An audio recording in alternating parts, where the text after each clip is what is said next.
land of the sand and sea, land of the coconut tree. I love me sweet Belize, sweet Belize, land of the islands and keys, land of the barrier reef. I love me sweet Belize. If I ever had to leave Belize, if I ever had to leave Belize, where would I go? Where would I go? Where would I spread my bed? Where would I lay my head? Nobody know, nobody know. If I ever had to leave me home, no other place I ever roam could be like Belize, be like Belize. Sweet Belize, land of the sand and sea, land of the coconut tree. I love me sweet Belize, sweet Belize, land of the isles and keys, land of the barrier reef. I love me sweet Belize, Creole and Garifuna.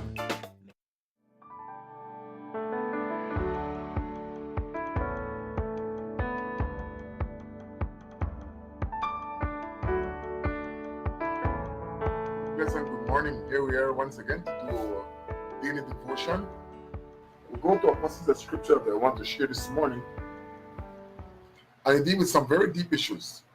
The people are about to go into the land, and when they want to go into the land now, there are some things that come across them that are spiritual things, really, because the devil wants them to doubt, and they doubt. Sometimes in our lives we see giants too. They went in to spy out the land and they saw the giants. They saw these giants and they doubted. They said, we can't win. So we want to start part 2 in the story. It says, the Lord is long-suffering and abundant in mercy, forgiving iniquity and transgression.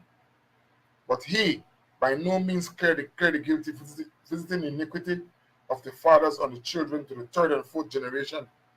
I want people to get this. Another verse that talks about God no longer will say that the parents are eating something sour and the teeth of the children are on edge. Meaning that this has changed, because God is the same yesterday, today, and tomorrow. Right? And I've looked at something called epigenetics. And epigenetics kind of look at this. It's the way I'm no biologist. It's the way, from my understanding, the way the DNA is read or decoded based on the experiences of a person. Certain doors are closed, certain doors are open. And be it good or be it bad, it reflects on the next generation. So the saying here, and what I like to say about this, it says, but he by no means clear the guilty. By no means God clear the guilty. When you do something, think about what you're doing, because the future generations will pay. God is not going to clear the guilty. Some people they become Christians and they forget what they have done. Or they pray and they forget what they have done. And they pray that God will forgive them for what they have done. He will forgive you, but it has consequence. And that's what they don't want. They don't want the consequence. That's why you must think good what you're doing, that you don't end up in problems with God. And it continues and it says, pardon the iniquity of this people, I pray, according to the greatness of your mercy, just as you have forgiven this people from Egypt until now. This is Moses praying. Moses is asking God for these things. But the people have done something. The caption this morning says, doubting God. You know, when they went into the land, the spies went into the land, they saw all these giants. The land was full of giants. Big men. They said they felt like grasshoppers. 12 spies went in, 2 came back with a good report, 10 of them came back with a bad report. You see, if you understand that God is going to fight your battles, there are no giants. There are no giants.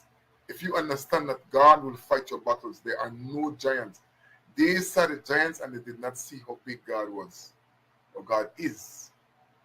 As believers, they did not see the size of God compared to these giants, because they came back 40 years later and they destroyed the giants, which you could have done from the beginning. Why go around when you see something big and beyond your control? Instead of praying to God, you start to see that it's impossible. It says, the Lord said, I have pardoned according to your word, but truly as I live, all the earth shall be filled with the glory of the Lord. So God listened to Moses and is saying, pardon the people, but they will see the glory of God. They were the ones who came and said, let's go and steal land God is going to give us. Why would God give you a land that you then couldn't successfully capture or conquer? Why? Why would God want to give you something? There's something in our lives. We continue and it says, because all these men who have seen my glory and the signs which I did in Egypt and in the wilderness and have put me to the test now these 10 times and have not heeded my voice, they certainly shall not see the land of which I swore to their fathers, nor shall any of those who rejected me. This is what God sees, that's you reject him. Without him, you reject him. After God did all those wonders for these people, the last one, the Passover, when the animals and the people of Egypt suffered the firstborn death, we seeing that, going through the plagues, and see what God did to Egypt, to break Egypt down, which represents sin in our lives, a place where we are when we're living sinful lives. How God breaks that down, that he doesn't want to release us. Sin doesn't want to release us, but he has to. With the blood of Jesus, amen? With the blood of Jesus, he has to. So our God, mighty God, is there with us, seeing all that is going on, participating on our behalf. How can we then doubt? That's what these people did. God said, you all saw what I did. You all saw what I did in Egypt. How you come now, a few years later, a few months later, and you doubt me? You see, if you are a person, the Bible says faith comes by hearing, and hearing the word of God. If you read your scriptures and you believe what is in the scriptures, you're getting that experience. How can you then doubt God? For something he says, he did not keep back his only child from you and me. What is it that he's going to keep back from you that you ask? He says, seek ye first the kingdom of God and his righteousness, and all these things shall be added unto you. All the things that people clamor for, if you're not going to be using it on your sinful life, God is going to give it to you. Why would God not want a Christian to have food to eat or clothes to wear or a place to live? Why would our God want something like that to happen to us? Why do we even believe things like that? Why would God not want to give you something that's going to make your life better? If he gave us Jesus Christ. So these people doubted him after they saw what he did. But my servant Caleb, because he was a different spirit, he has a different spirit in him, and has followed me fully. And I want to stop and emphasize that Caleb followed the Lord fully. I will bring him to the land. I will bring him to the land where he went, and his descendants shall inherit it. Think about the future generations. Based on what you do, they're going to reap from that. That they don't see doubt in God on your behalf. That they see how you have this endless belief in God, faith in God. These people doubted, and God was ranting and raving about that. I, the Lord, have spoken this. I will surely do to all this evil congregation who are gathered together against me. In this wilderness they shall be consumed, and there they shall die. Don't be led in a wilderness and be consumed because your lack of faith in God. Do not doubt God. Do not doubt God. Have trust in God, because he's not a man who will change his mind. He's not a man who needs advice. He's God, omnipotent, omniscient, and omnipresent. He hears your complaints. He hears all those things. So don't do things that will put you at odds with God. I encourage you this morning, whatever giant is in your life, whatever big item is in front of you, go through it with God. God is going before you. He's leading the path for you. Trust in him with all your heart, and don't lean on your own understanding.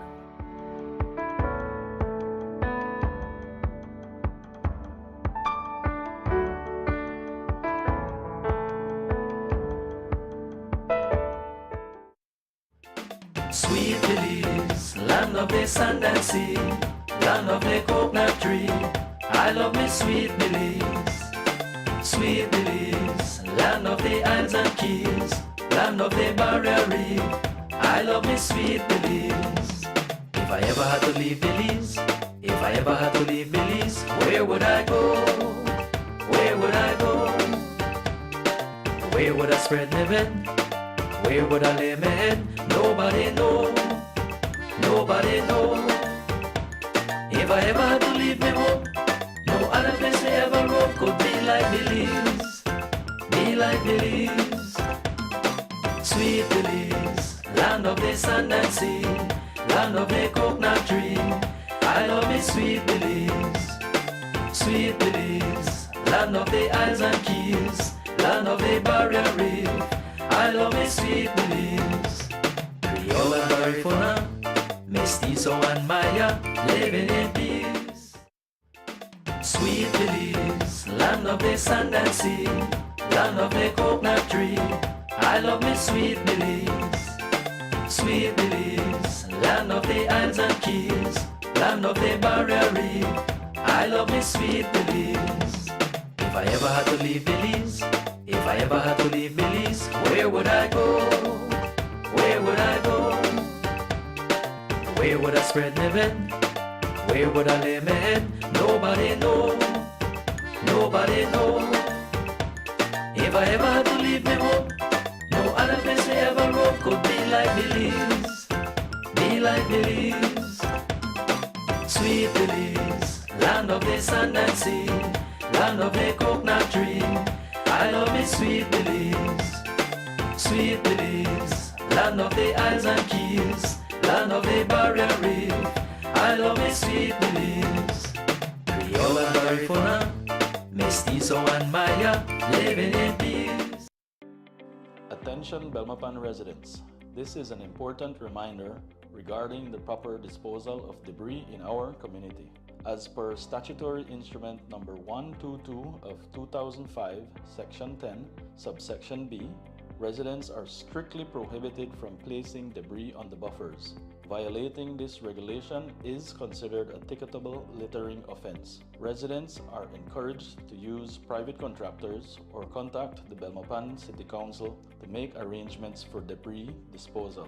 If you need assistance with debris disposal, please contact the Sanitation Department at 822-2271, extension 2019.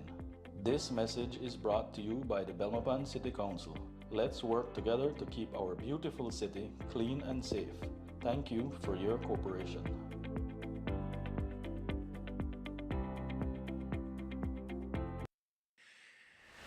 City residents, civic pride is all our responsibility.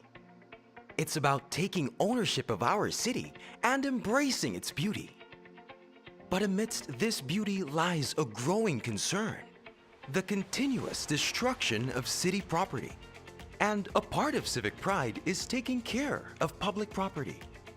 Therefore, the Belize City Council takes this time to remind city residents that these acts are not just vandalism. They are crimes against rights to property and criminal damage to property.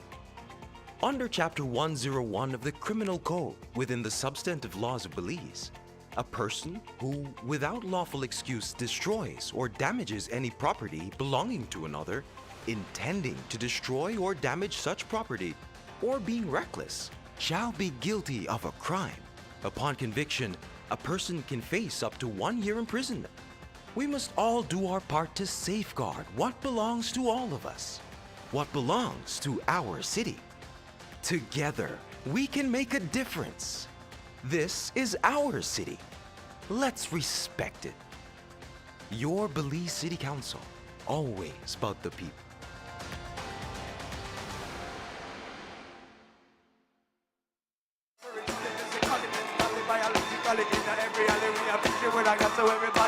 So when me face God, you know, when I think of the love of the Lord, spice up your next event with professional lighting. Call 610-5679 and give your audience an experience they'll never forget. Proper stage lighting ensures stage visibility, motivates, and sets the mood of the atmosphere. We provide services for weddings, concerts, parties, dance recitals, and much more. Captivate your audience. Improve your production today. Call Shamax Productions at 610-5679 for quality and professional stage lighting.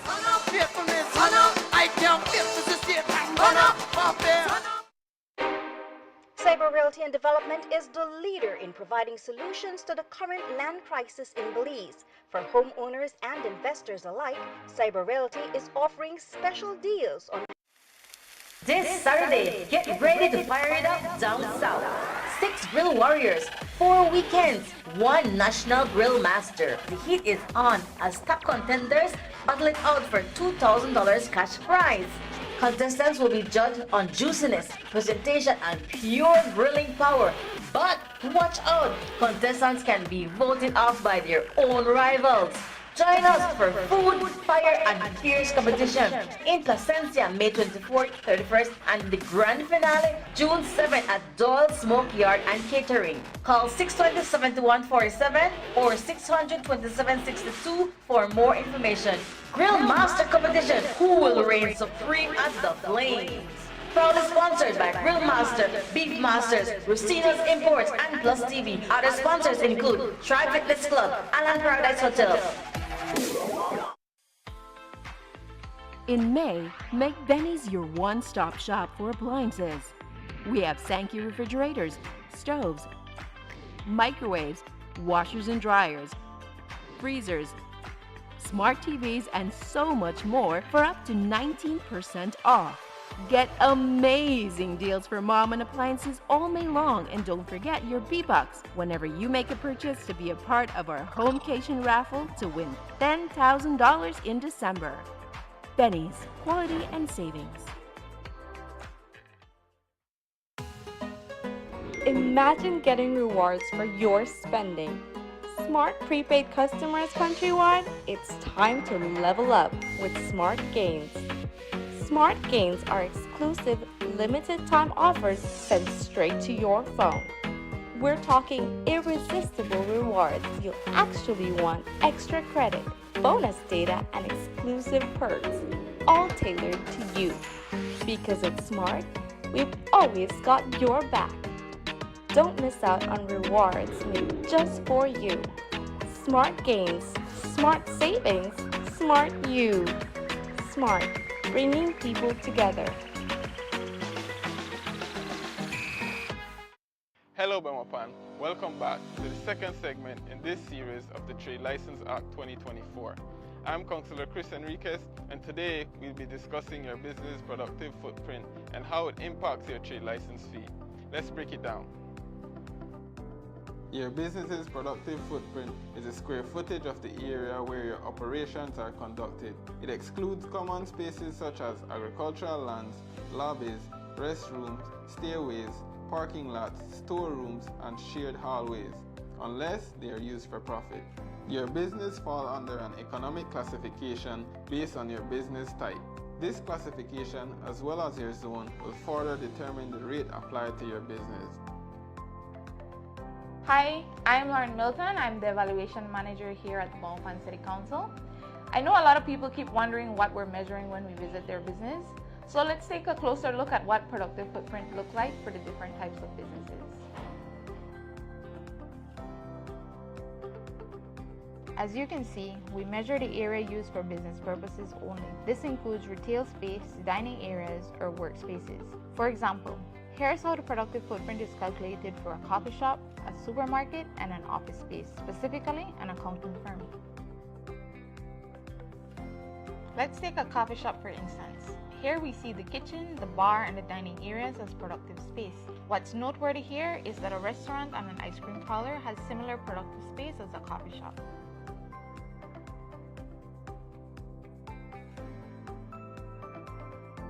Next, we have a supermarket. For this business, we measure the entire retail floor, including aisles, checkout counters, and display areas. The storerooms and employee break areas are excluded since they are not used to generate direct sales.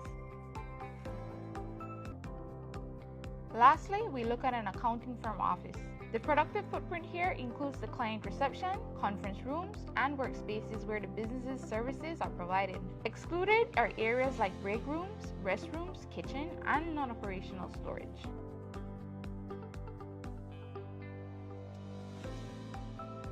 As you can see, productive footprint is the usable square footage where your business is conducted. This excludes common areas like lobbies, restrooms, and parking spaces, except in cases where these areas are used for profit. Remember, productive footprint looks different for different businesses, so be sure to accurately measure your premise to ensure your fees reflect your footprint. It is important to note that Schedule 8 of the Trade Licensing Act sets fixed trade license fees for specific classifications such as traveling professionals and auto dealers. Knowing your economic classification and accurately measuring your productive footprint isn't the only factor in your trade license process. You must also consider that there are 4 municipal zones and that your business is located in one of them. Each zone has a different guideline that will affect the rate applied to your trade license fee. As a reminder, the new Trade License Act takes effect on January 1st, 2025. Businesses without a trade license by then are subject to penalties and fees. So we encourage everyone to apply early before the deadline, December 31st, 2024.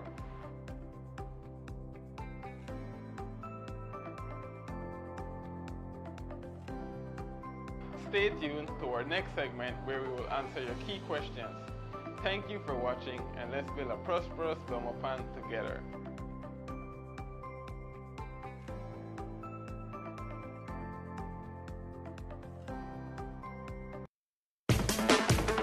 Last week was the beginning, and now we're in.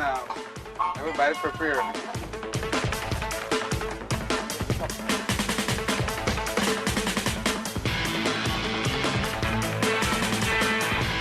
Okay, get a apple for your buck. You want to get one pasta?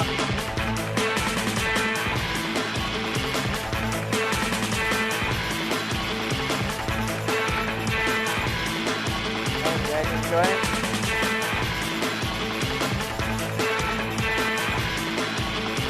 Oh, the music was good, the people were friendly, and it's in a beautiful spot at Doyle's facility, and it's just spectacular. But the food is absolutely awesome and highly recommended for all. I don't have a beef with them for taking my chicharrones.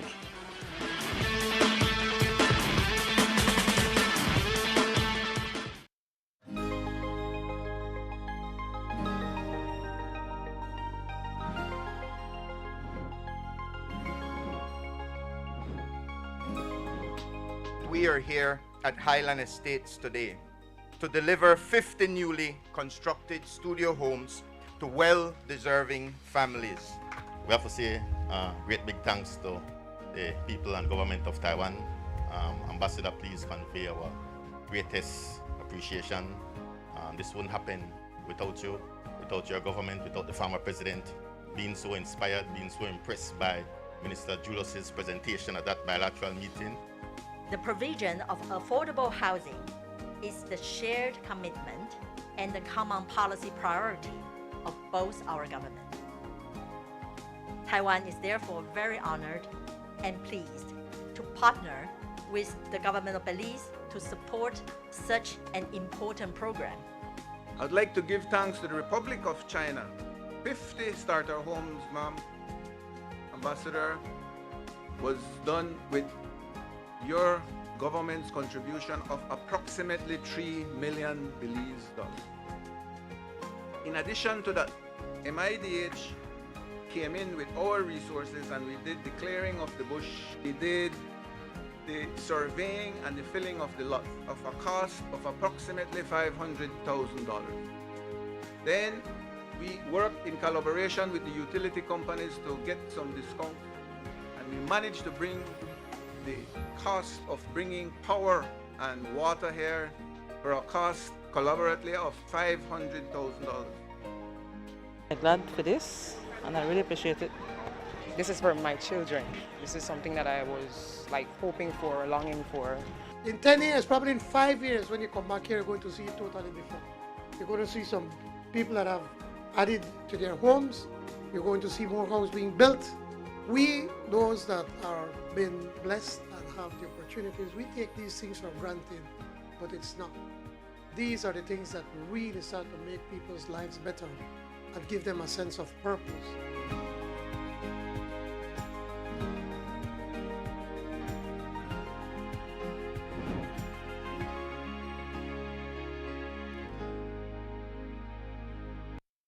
Every project starts with the right tools.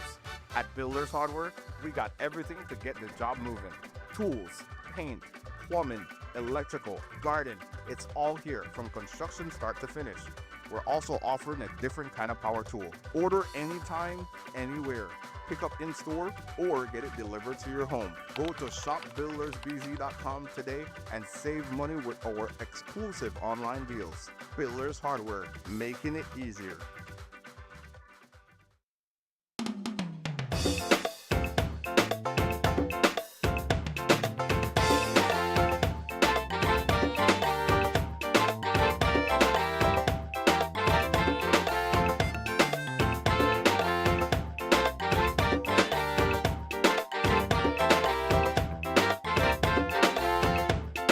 Sweet Belize, land of the sand and sea, land of the coconut tree.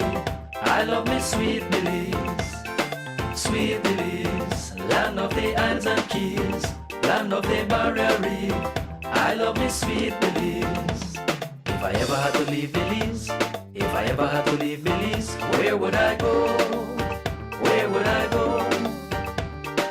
Where would I spread my bed? Where would I lay my head? Nobody know, nobody know. If I ever had to leave me home, no other place I ever roam could be like Belize, be like Belize. Sweet Belize, land of the sand and sea, land of the coconut tree. I love me Sweet Belize. Sweet Belize, land of the islands and keys, land of the barrier reef. I love me Sweet Belize.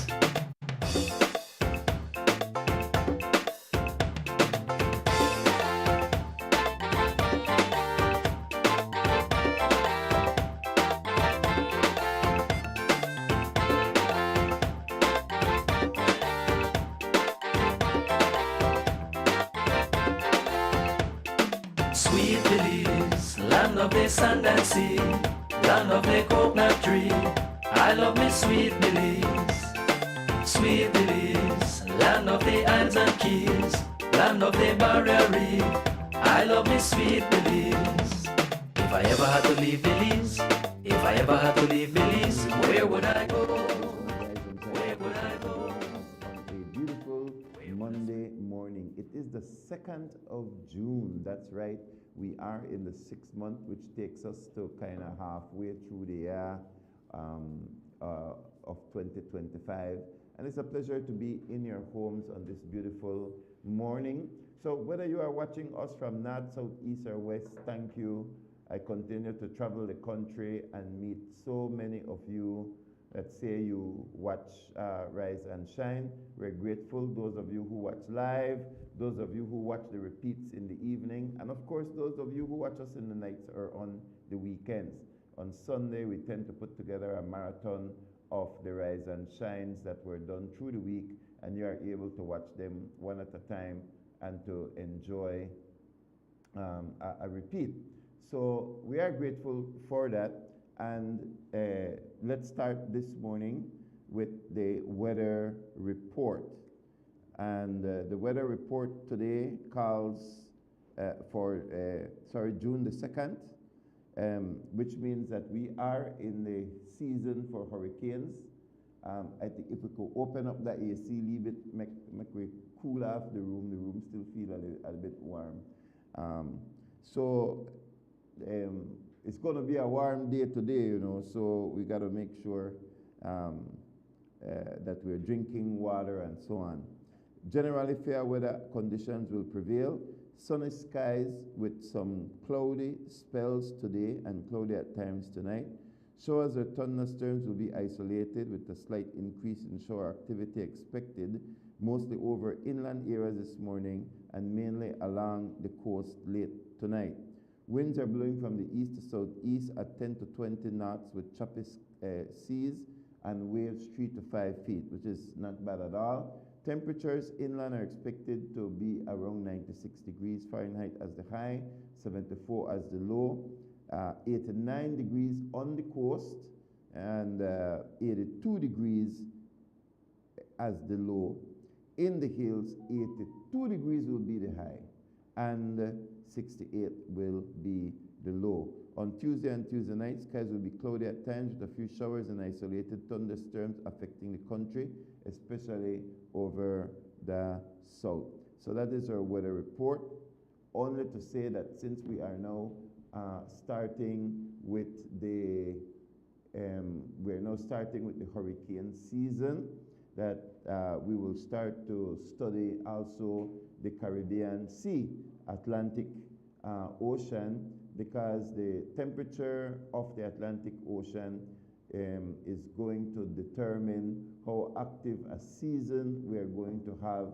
It's going to determine how the seas, how the weather patterns over the sea will have any kind of tropical formation.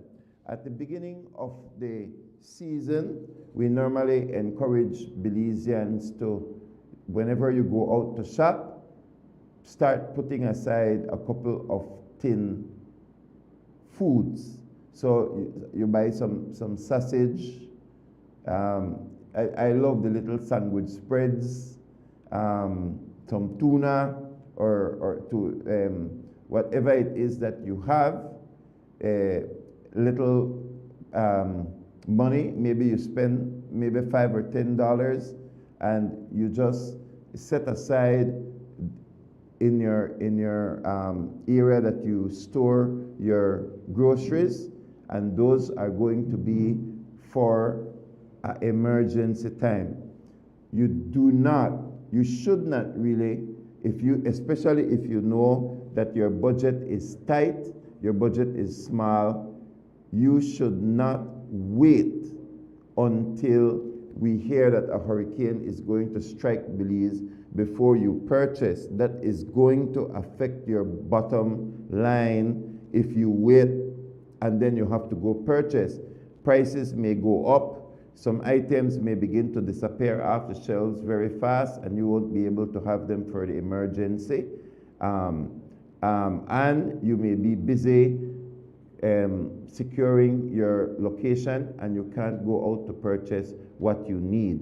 So we have always, at the beginning of the hurricane season, which started yesterday, June to November, we encourage people to start from now. How much for wali sausage? Maybe $2, $2.50. You see, so you can from now begin to put aside the groceries that you are need. Non-perishables is what you look for.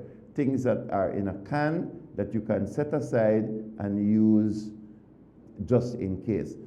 If the Lord is willing and we don't have a serious hurricane hitting our shores, at the end you have a lot of groceries that can take you into the next month. Or if you are a person who loves to give, you can have your hurricane stock donated to a church or a needy person, somebody in the neighborhood. You can do something with it, but you have been able to put aside a stash.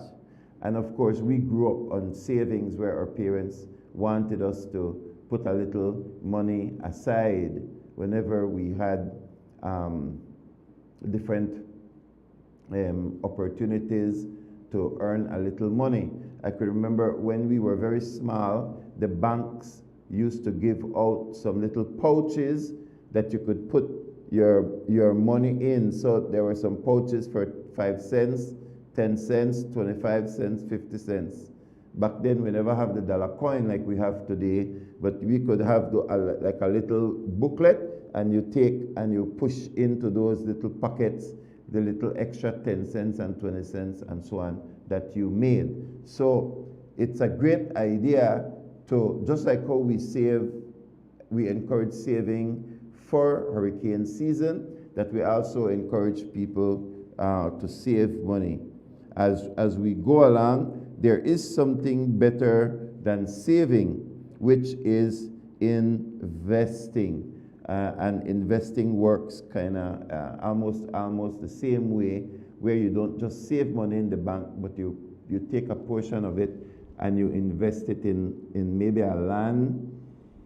There are some land deals that are taking place right now, especially around Belmopan, the Agua Vivas area, St. Matthews area, the Caves branch, is it Jaguapa area, not Caves branch area. Maybe there will be some in the Caves branch area later, but in the Jaguapa area in Franks Eddy, there are lands that are currently available, nevertheless, etc., where you can pay on a monthly basis. So if you have some extra money, some places it's $250 a month, etc., you can, instead of saving the money, right? Maybe you already have a little savings already. There are real estate opportunities around the Belmopan area where if you have extra money, $250 is the norm, I think, between $250, $400, $500, the maximum. You can start putting it towards a land. And you can own a property within a few years. And some of these real estate allow you to, while you are paying your monthly payment, they allow you to start using the land, start building on the land, or at least start planting some vegetables or something on the land.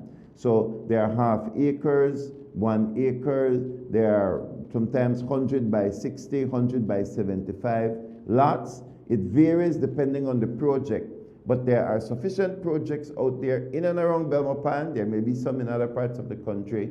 I know my area very good, where you are able to invest. So there is savings and there is investment. What is the difference between a saving and an investment?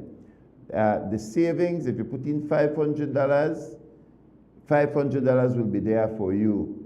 If you put in $1,000, that $1,000 will be there for you. Investment is different because what you invest in, especially if you invest in land, that's just one example of the ways that you can invest. That land is going to appreciate in value. It's going to make some money for you. Okay, so I do encourage that, so that the older you become, you are going to appreciate the fact that when you did have the extra funding, you took a little bit of it and you put it in an asset that appreciate with time.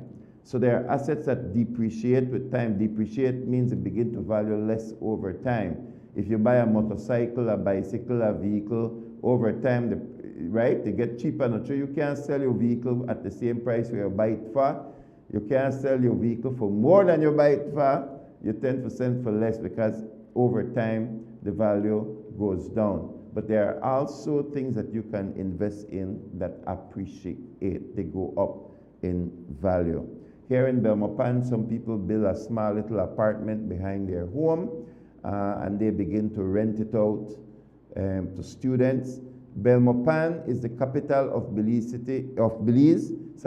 so it will always grow. Belmopan is growing. On Friday, I had my opportunity to stand up in the Senate and to give my first presentation, my first speech on Friday, and I talked about the speed with which Belmopan is growing. There's a lot of movement that's taking place every day. And when people move, money moves. So if you're beginning to see more people, more money, more people, more vehicles, more motorcycles, more movement of traffic, a little bit more traffic jam, you're driving a little slower because you know that money is moving.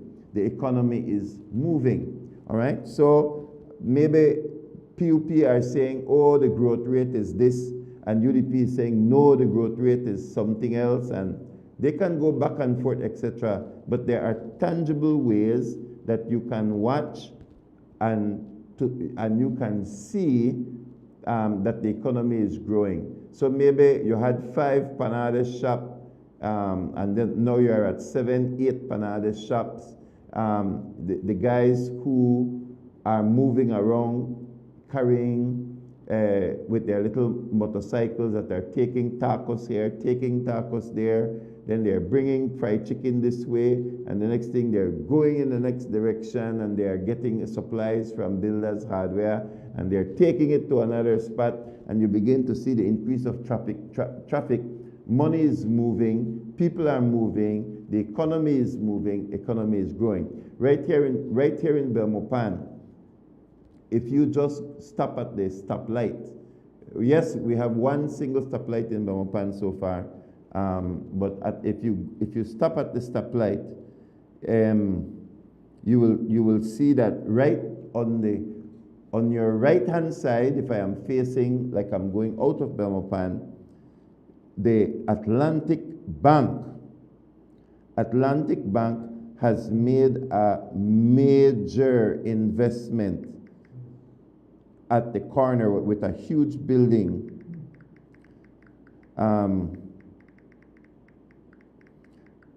That building is a beautiful building. Atlantic Bank, it is still right now operating out of the Garden City Plaza in the Mountain View area, but it is getting ready for a big move to the center of town.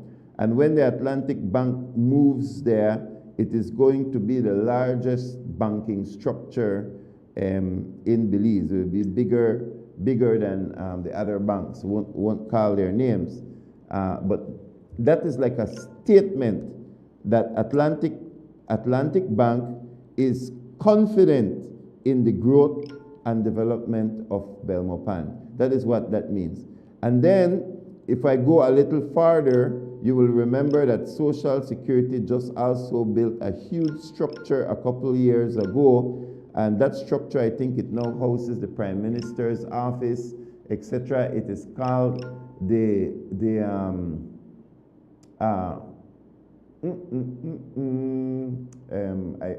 I see his face and I can't remember his name. McCoy, the David McCoy building. The David McCoy building is one beautiful structure. It's an investment from Social Security. It's a very, very new building.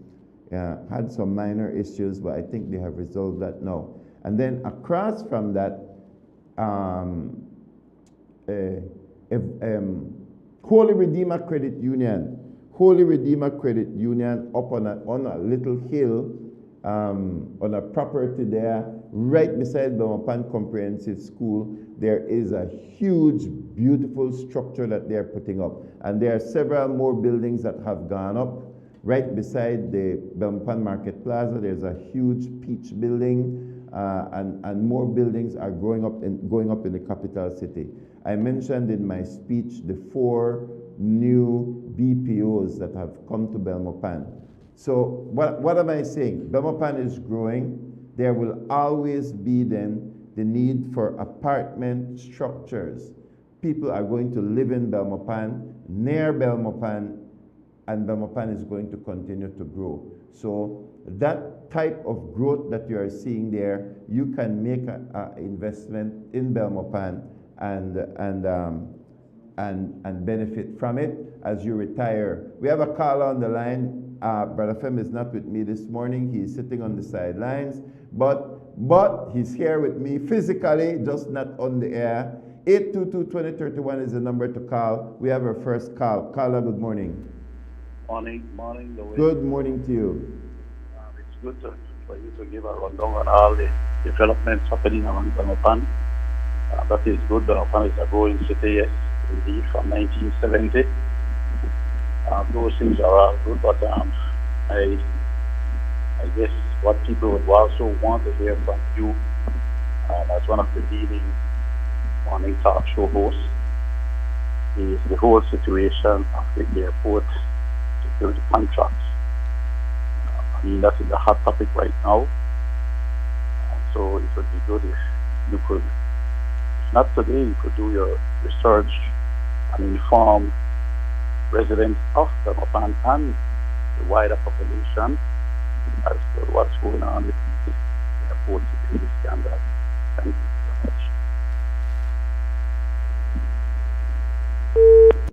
so much. Thank you very much. So the caller is talking about the multi-million-dollar contract that was given to a private company out of Orange WAP that does not have the requisite experience in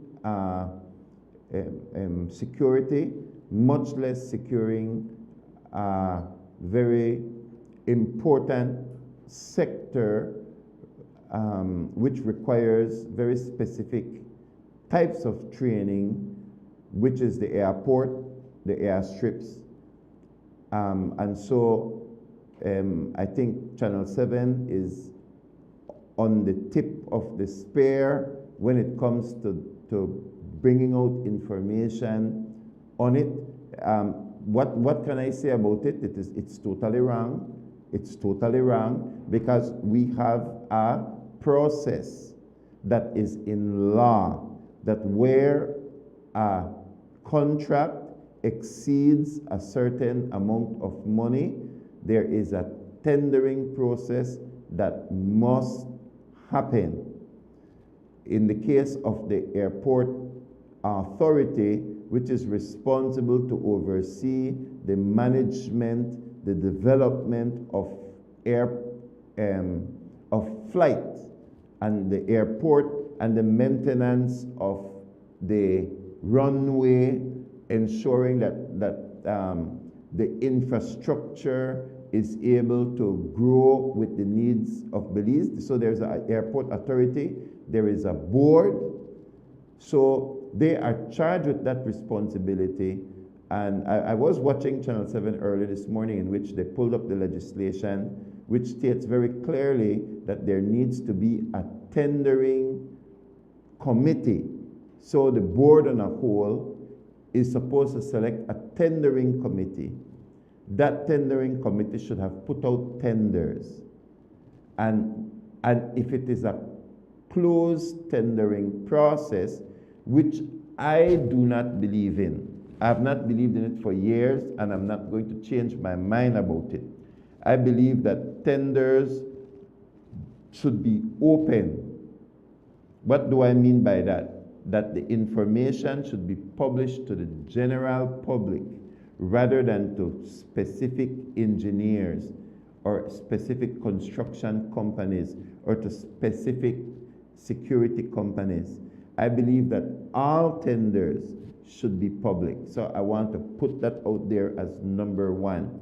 I do not agree with the tendering process where I do not believe in selective tendering, because selective tendering is where corruption starts, where you have already narrowed the pool of those who can tender. So I believe that that is where it starts.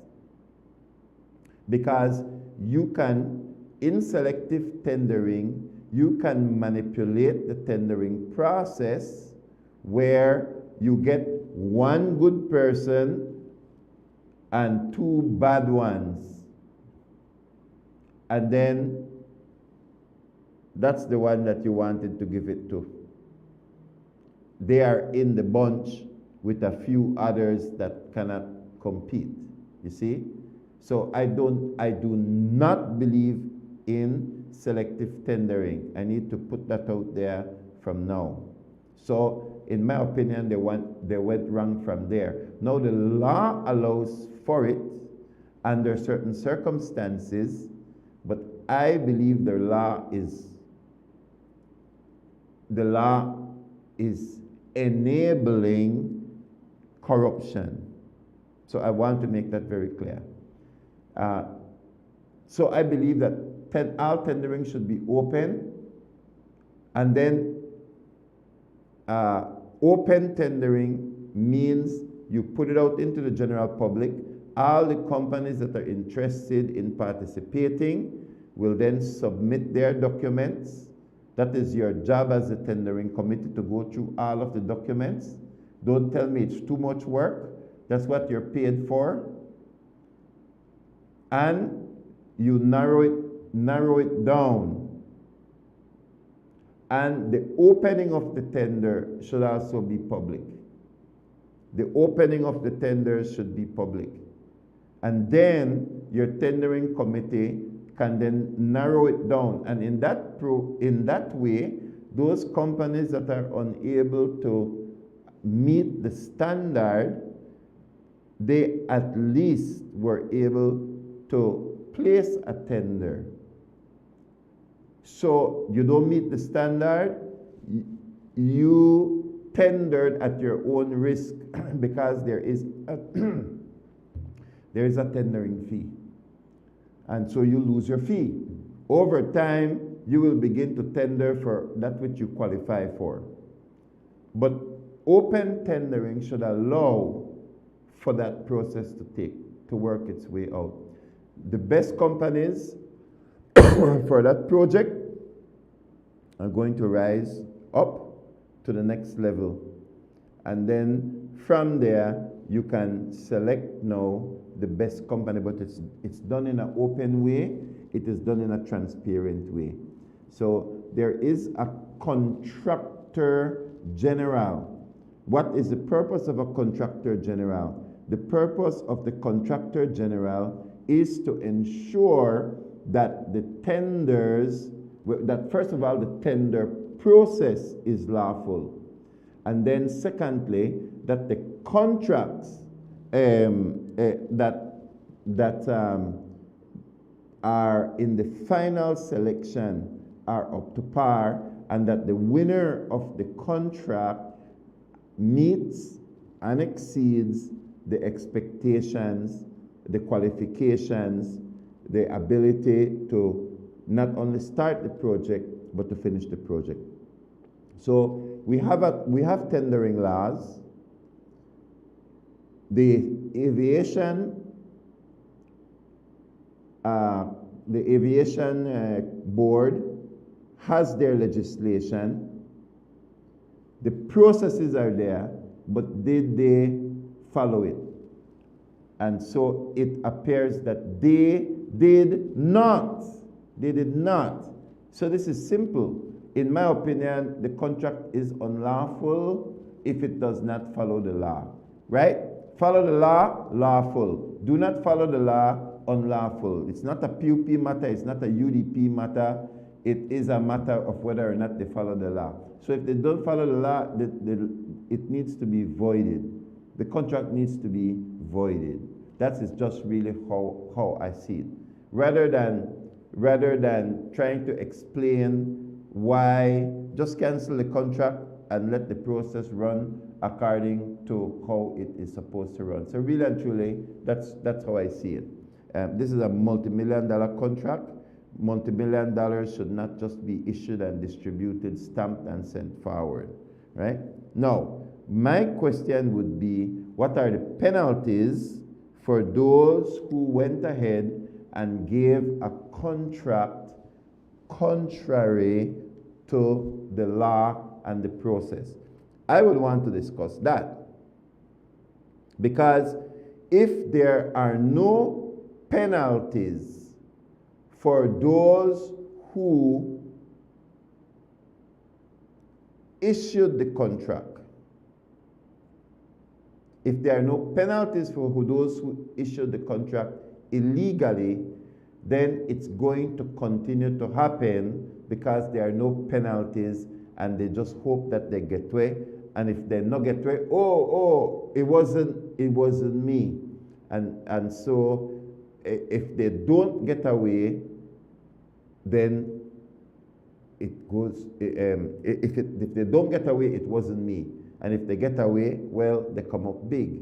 That is the problem. So I would want to see, and of course, by sitting in the Senate, that gives me the opportunity, along with colleagues, to ensure that the legislations that pass through have some of those kinds of stipulations. Now, I am wearing the color green, almost green, because I am green, as it relates to my work in the Senate itself. But as time goes by, with more experience, then I will be able to act more along with the Senate to bring about the kinds of insight into the legislation. Because remember, legislation comes, for the most part, it doesn't have to arise from cabinet, but the tradition is that these laws, they said this bill has the approval of cabinet. Cabinet brings it to the lower house. The lower house passes it, go through its first reading. It goes to committee. Then it goes back to the House, and then it comes to the Senate, right? So, and then the Senate has its committees as well. So on Friday, there were several committees of the whole where we went into committee, which is not broadcast to the general public. Committee meetings in Belize still do not have the committee meetings still do not have, they're still held in private. That should be something I believe that we should have committee meetings in public. It's just a personal opinion, okay? I am not sure if that was discussed. I am not sure if that was discussed at the PCC. I don't recall, but sometimes we also learn as we go along, no?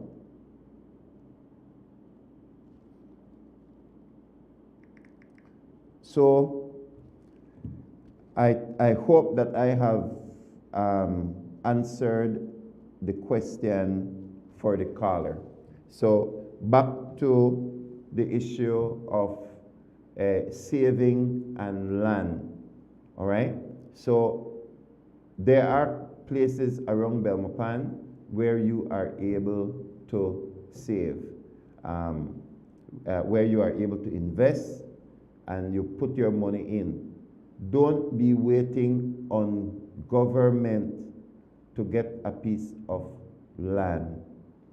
If you have the finances, begin to put monthly payments towards a property.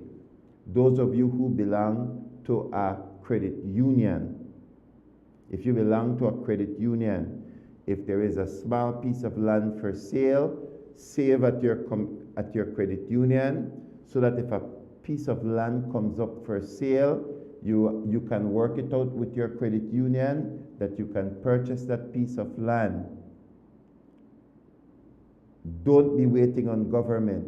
So there is a problem. If you listen to a part of my speech, there is a part of my speech where I talk about free thing, Belizeans and free thing.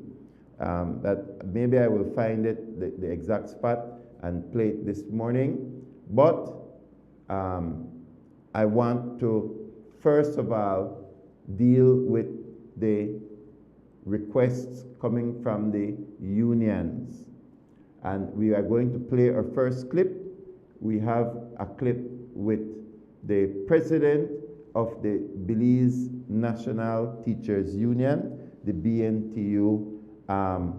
Let's play that clip at this time, and please be sure to mute my microphone. So many people are suffering in this country. So many. The PM, And you know, they just need to get it right. the PM alluded. PUP government, I will put that part out there for a reason. Because you applaud yourself about being a PUP. I'm a history student. I studied George Cadell Price and the work that he did and how the PUP came into existence. But right now, you all are not living up to his legacy. It's about time you take a page out of his book and treat workers with the respect that they deserve. The respect that they deserve. But saying, oh, we're not going to hold a picnic hostage and strike it for no one. Is that a person who really loves the children of this country? We take offense to that. But we will do what we need to do. Because at the end of the day, we are the ones suffering. We are the ones suffering. The workers of this country are the persons who are suffering.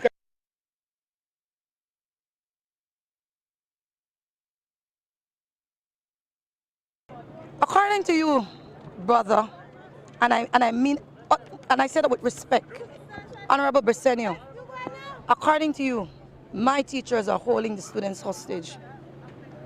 Honorable Bersenio, governments, both red and blue, have been holding us hostage. You have been sending us into poverty. When you look at our classrooms, we finance those classrooms. We take care of those classrooms. A teacher with an associate's degree cannot live a comfortable life here in Belize. I said this to you when we met on the 16th of May, 2024. And when you are telling me and this country that our teachers are holding the students hostage, you have been holding these students hostage. You have not provided what you needed to provide for them. Well, we applaud the fact that some of them can now get a meal and my teachers no longer have to take out their pocket to give them that. My teachers are suffering because they have been doing a part of your responsibility as a government, providing those resources, repairing those schools, and all of those things. So we at the BNTU, we don't take that lightly. And I'll show you another thing. You are willing to give up millions with the Key Chapel project, millions. But holding the students hostage or holding the children of the future hostage, that project is a part of the hostage. The whole hostage movement that we see going on right now. So I am not going to be a leader who is going to sit here and watch certain things go on and then my people are suffering. We can do this the right way, Honorable Bersenio. It can be done the right way.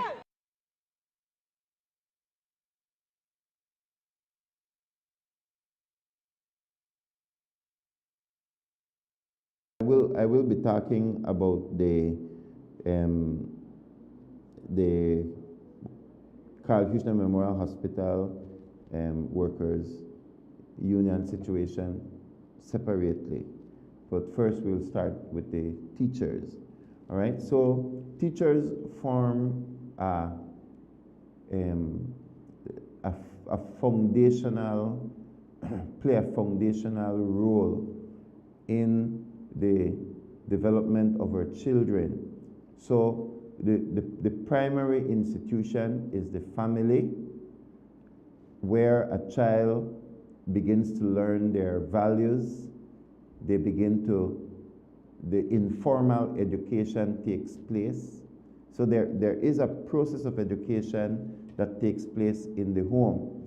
But when the child leaves home, preschool, kindergarten, or beginning official infant 1, the child now is expanded into the general community.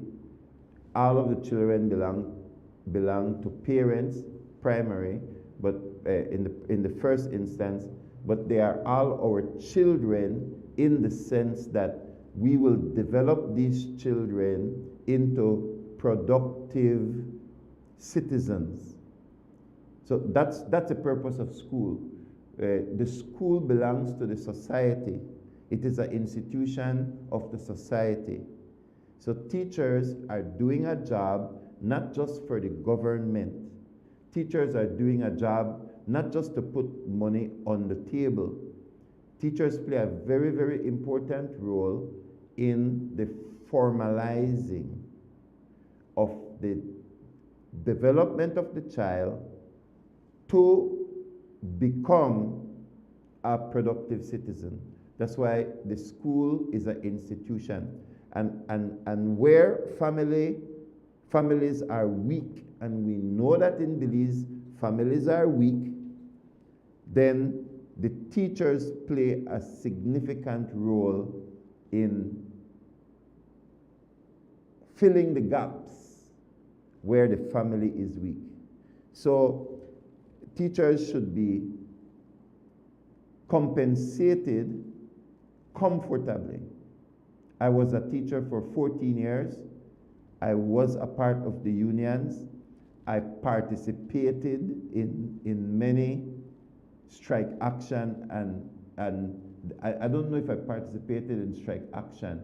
I think I participated in many demonstrations for sure, even after I left teaching, because I still have a teacher's heart.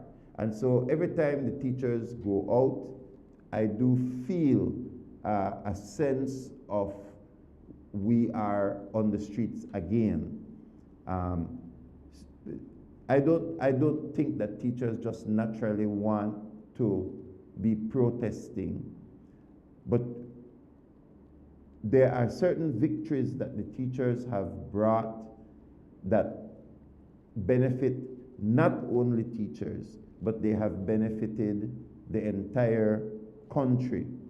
And I need to remind Belizeans that teachers are the one who, through their persistence, there were other groups that joined, but the core of it has always been teachers. The signing of UNCAC in order to reduce corruption, in order to allow more finances to stay in the country and build the country. Because the money, where there is corruption, it's like a hole in the bucket. So if you're the backwater with a hole in the bucket, you will take longer to fill the tank. You will take longer because there are holes in the bucket. So the anti-corruption legislation, which was one, there's still more to go, but it was one on the backs of teachers. And I need to remind the country of that. So it's not like teachers just wake up one day and say, we will go protest.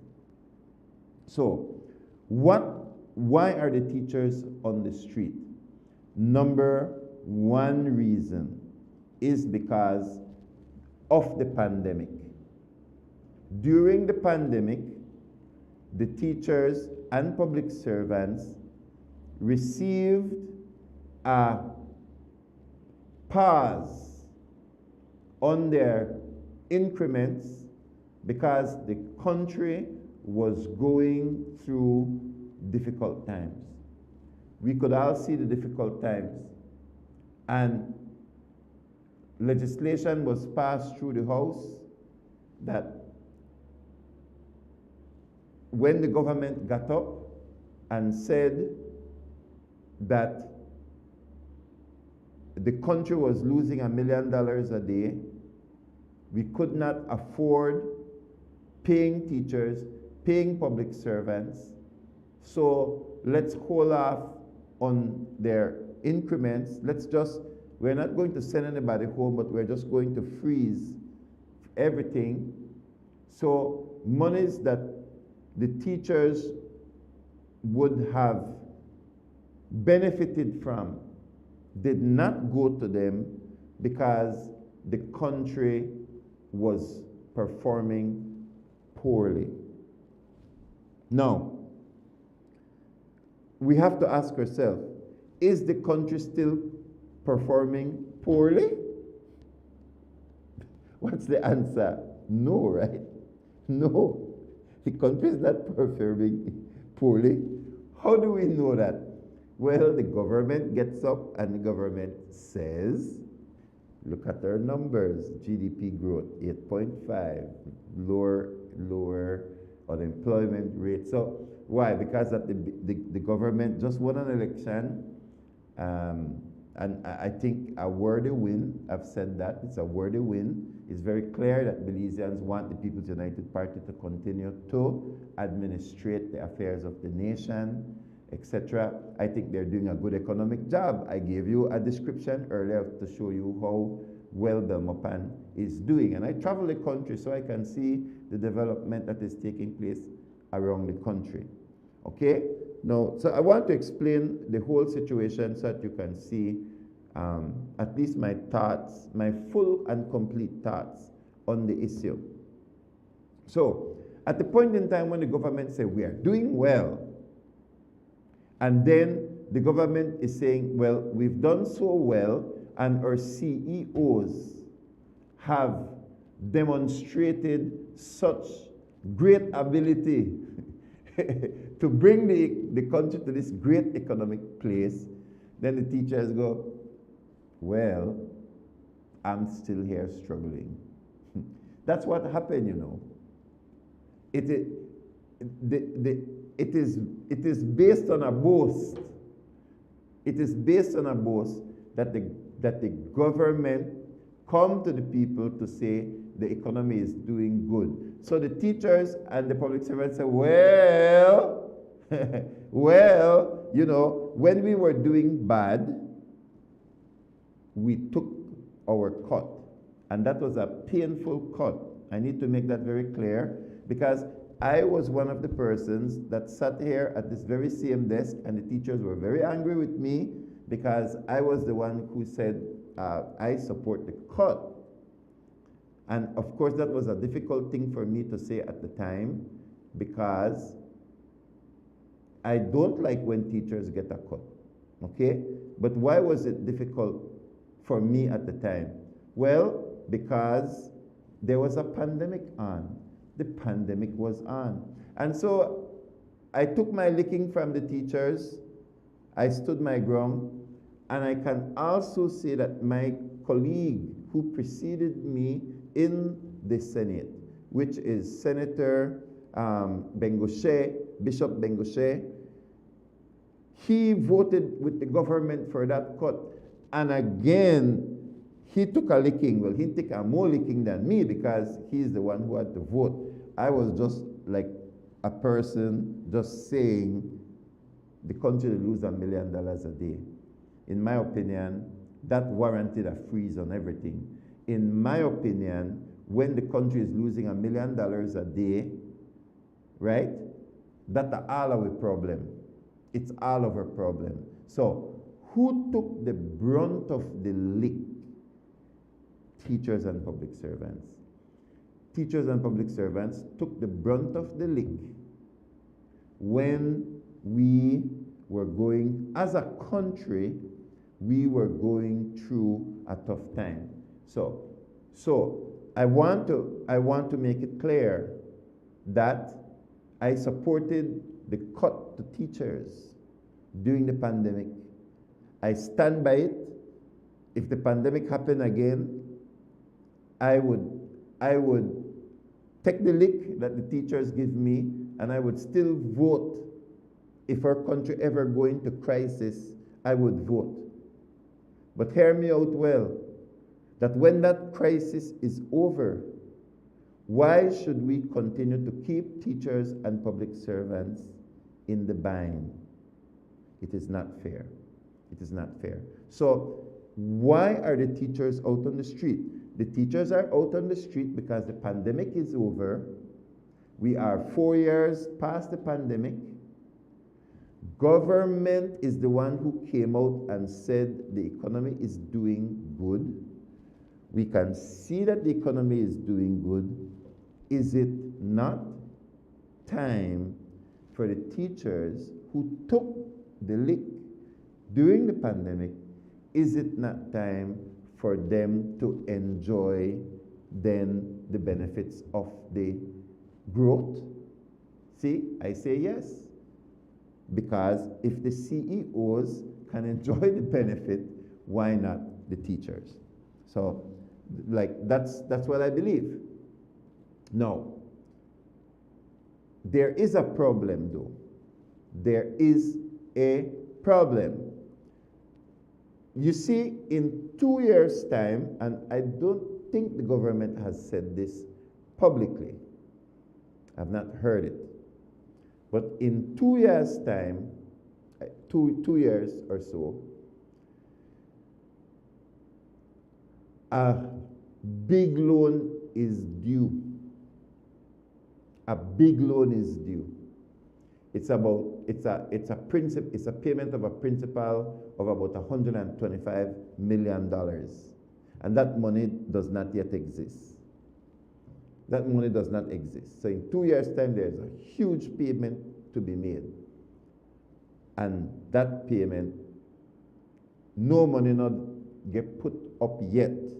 So the government was hoping that the gains that we have made as an economy, the economy is growing, and they grow the economy. As I said, this administration is very good at economic growth and economic activity.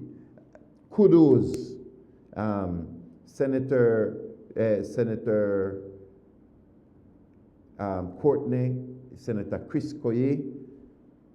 I'm just coming in, but these guys and their team, economic team, Prime Minister Johnny Briceño and his team, in my opinion, they're very good at economics. And they have explained it. If you follow the Senate hearing and you follow the House debate, at the time of the pandemic, Dean Barrow, the then Prime Minister, said that he pitied those who came behind him because there was a tangible destruction mode that the ship called Belize, the button was stuck heading into the economic rocks.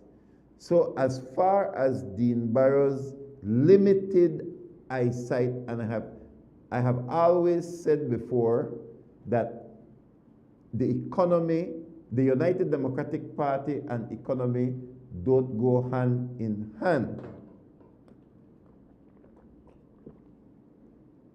No, that's better. Thank you very much. What do I mean by that? What I mean by that is the proof is right before us. The proof is right before us. And I'm not saying this from a political perspective. I'm saying it from an analytical perspective. That Dean Barrow looked to the future and said that the one who came after him was going to, because he's inheriting a mess caused by the pandemic, like he just saw death and destruction, and he said it publicly. PUP wins, and when they take over the ship, they press the button that was taking us towards destruction, and the button actually did move. It did work. It wasn't stuck. And so now, the economic growth that the experts predicted would take, let's say, to 2030, not let's say, that's what they said, that the recovery would take until 2030. The recovery has happened and it's still 2025. That is not something to debate. That is just facts. That the growth and development that the People's United Party, the current administration, has produced, pull us out of the hole 5 years earlier than predicted. This is to be celebrated. This is to be celebrated. So maybe there was a little too much celebration. A little bit too much celebration, maybe. And then teachers are like, what? The economy to do good? I want mines. And if when the economy was doing bad, the teachers took the licking. When the economy is doing good, the teachers need to get their compensation, and public servants. This is fair. This is fair play. Now, I've explained the teacher's side. I want to explain the government side. And I started by saying there are some huge payments 2 years from now, $125 million. I hope they're not US, but I think it probably is. That's not the only thing. That is not the only thing. Are there gains? Yes, there are gains. Do the teachers deserve something? Yes, they do. How much is the question? So, the government has already made a proposal. I don't think the teachers have accepted it. I think the government has made a second proposal and the teachers have not accepted it. Pardon me if I'm wrong. I've been very busy preparing my own speech, okay? I've been busy trying to understand what becoming a senator means. So, pardon me if I don't know exactly where the negotiation is. But what Sister Carlis is doing in coming to the public and calling out government is a part of her job. When Prime Minister Briceño comes out and is disappointed in the teachers and disappointed in the leaders and we don't give them an offer, the Prime Minister is doing his job. They are both doing their jobs because they are in negotiation. They are in negotiation, and so everybody is going to call the media and everybody because there is a tension between government and the teachers and public servants, so that there will be tension until both sides agree on a settlement. And I want to say something about that settlement. That settlement must satisfy the teachers and public servants, but it must also not damage the economic state of Belize. I expect the government to defend the economic state of Belize. That is their job. The opposition can say whatever. That's a part of the process. The teachers always depend upon the opposition to assist. That's the role of our opposition. It's a role. When the People's United Party was in the opposition, they did the same thing. So this is not unique. The $125 million bullet payment in 2 years' time is not the only thing that the government has to think about. The government has to think about the current economic situation. Why? Because last year was a good year, it was an 8.5 year, it was a low employment year, it was a year in which they brought down the GDP to debt ratio from 131% down to 61, 62%. Like, that's an amazing accomplishment. The economy is doing good. They cannot run away from it. The teachers need to be compensated, and the teachers are on the streets. So I hope that I have described the scenario for you. When I listen to Cordell Hyde, Deputy Prime Minister, who is like the chief negotiator, when I listen to Minister Oscar Requena, who is the new Minister of Education, all right? Remember that when the teachers made their first move, the government did not reject them. The government came up with a counter proposal. It's probably one of the fastest counter proposals that I have, that I can remember, that it was a counter proposal, and the government felt a bit discouraged that the teachers did not take it. But such is the nature of unionism. Such is the nature of unionism. What do I mean by that? The leaders can agree and like the deal, but if the rank and file teachers and public servants do not like the deal, they will instruct their leaders. So unionism is a purer form of democracy because the leaders take instruction from the rank and file. I had the opportunity to listen in to the teachers, right? When they had their meeting on Zoom, I had an opportunity. And I do not feel that the leaders misled the teachers. The leaders of the union, especially the teacher, Sister Carlis, she like blam, blam, blam, blam. She gave the deal and said their teachers discuss. You know, it's like discuss, right? She did not lead them to a no, right?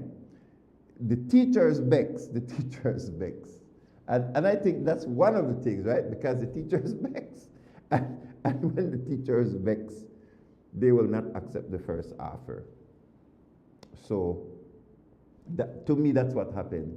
It's unfortunate that the understanding is that the teachers, that the leaders misled the unions. I don't think you can mislead those teachers. The teachers are pressure. It's like a pure form of democracy, where one teacher will say, I like the deal, and the next one will say, I don't like the deal because da, da, da, da, da, da. And it goes and goes and goes, and then after that they voted, you know. And it's a no, it's a no. So they're still in negotiation. And I think that the government felt that they had given a good offer and that the teachers rejected it. So like there's a feeling now on the government side that, man, we put a good deal forward, or reject it, the way they go on here. That is the position, that's the sentiment of government. Because I listened to Cordell Hyde. He gave a speech at the opening of the 50 houses in Belmopan. And I heard what he was saying. And so they really felt that they had the teachers' backs and that the deal was good. So I'm just reading it to you, my viewers, as I see it, that the government felt that they had given the teachers a good deal. But right now the teachers vex. The teachers rejected the deal. And so that put the government in a situation where they put forward what they felt was the best deal, and the teachers rejected it. So where do we go from here? So negotiation continues. But that $125 million bullet payment that the government has to make in 2 years, that's a big deal. Now, what is a bigger deal is this. For teachers and public servants to understand. Yes, for teachers and public servants to understand. The government, the global forecast for growth of the world economy has been downsized. So at the beginning of the year, the world economic leaders thought that they calculated that the world economy was going to grow by a particular percentage, maybe 4 or 5%. I don't have the numbers. And then when Donald Trump began to mess with tariffs, right?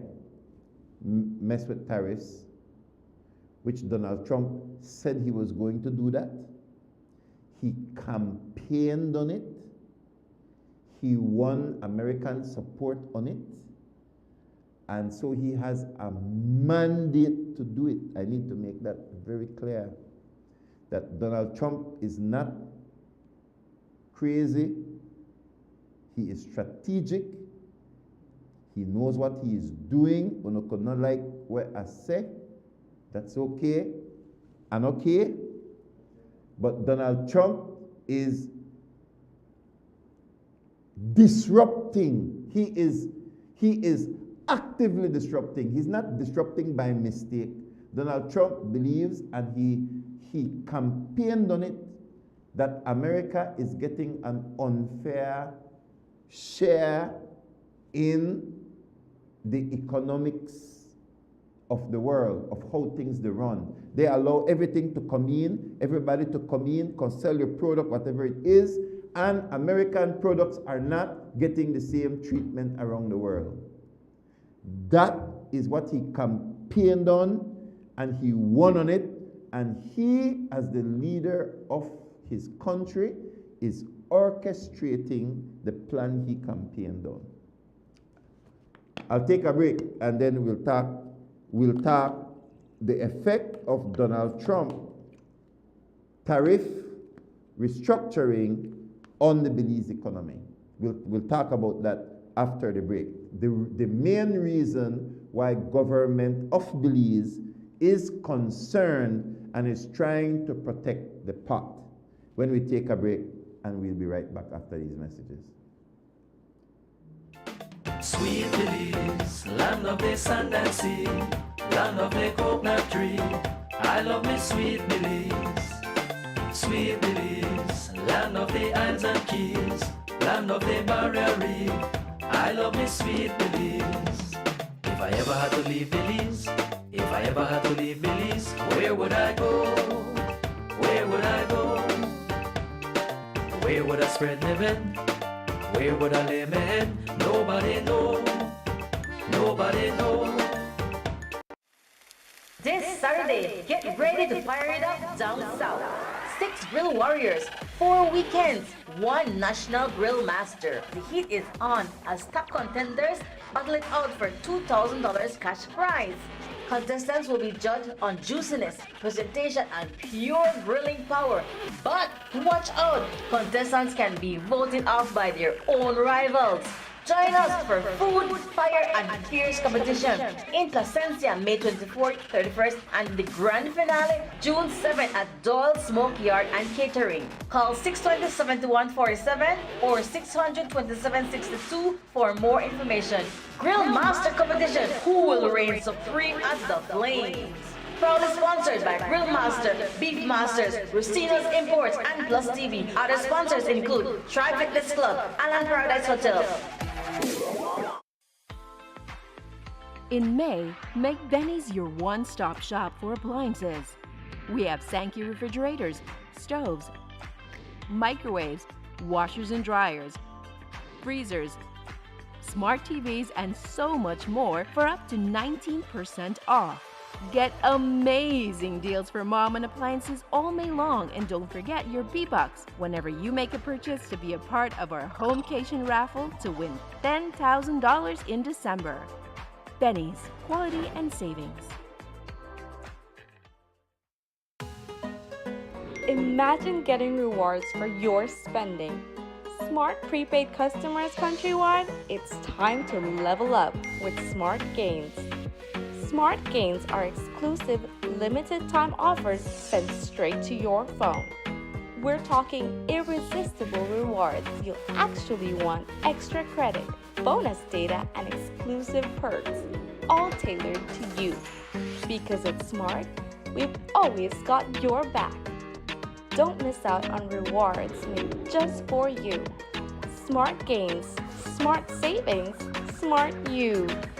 Smart, bringing people together. Hello Bemapan, welcome back to the second segment in this series of the Trade License Act 2024. I'm Councillor Chris Enriquez, and today we'll be discussing your business productive footprint and how it impacts your trade license fee. Let's break it down.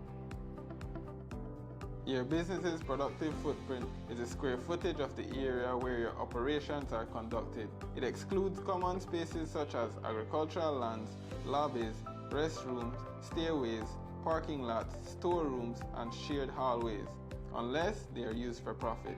Your business falls under an economic classification based on your business type. This classification, as well as your zone, will further determine the rate applied to your business. Hi, I'm Lauren Milton. I'm the Evaluation Manager here at the Belmopan City Council. I know a lot of people keep wondering what we're measuring when we visit their business. So let's take a closer look at what productive footprint looks like for the different types of businesses. As you can see, we measure the area used for business purposes only. This includes retail space, dining areas, or workspaces. For example, here's how the productive footprint is calculated for a coffee shop, a supermarket, and an office space, specifically an accounting firm. Let's take a coffee shop for instance. Here we see the kitchen, the bar, and the dining areas as productive space. What's noteworthy here is that a restaurant and an ice cream parlor has similar productive space as a coffee shop.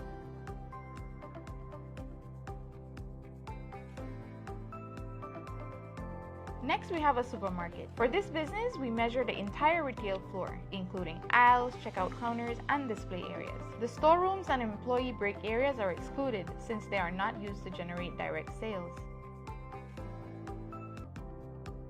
Lastly, we look at an accounting firm office. The productive footprint here includes the client reception, conference rooms, and workspaces where the business's services are provided. Excluded are areas like break rooms, restrooms, kitchen, and non-operational storage.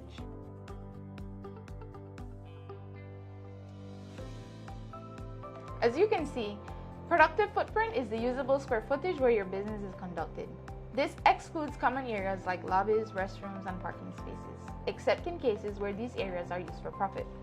Remember, productive footprint looks different for different businesses, so be sure to accurately measure your premise to ensure your fees reflect your footprint. It is important to note that Schedule 8 of the Trade Licensing Act sets fixed trade license fees for specific classifications such as traveling professionals and auto dealers. Knowing your economic classification and accurately measuring your productive footprint isn't the only factor in your trade license process. You must also consider that there are 4 municipal zones and that your business is located in one of them. Each zone has a different guideline that will affect the rate applied to your trade license fee. As a reminder, the new Trade License Act takes effect on January 1st, 2025. Businesses without a trade license by then are subject to penalties and fees. So we encourage everyone to apply early before the deadline, December 31st, 2024.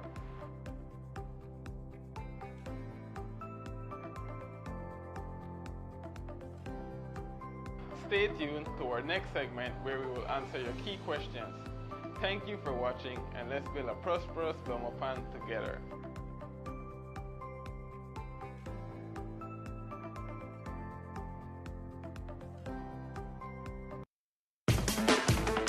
Last week was the beginning, and now we're in.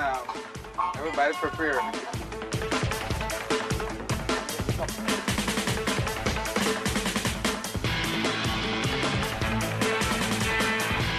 Don't forget to have those 3 of us. You want to get one pasta?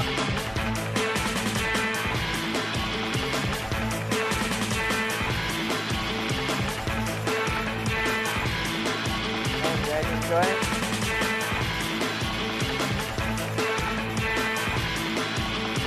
The music is good, the people were friendly, and it's in a beautiful spot at Doyle's facility, and it's just spectacular. But the food is absolutely awesome and highly recommended for all. I don't have a beef with them for taking my chicharrones.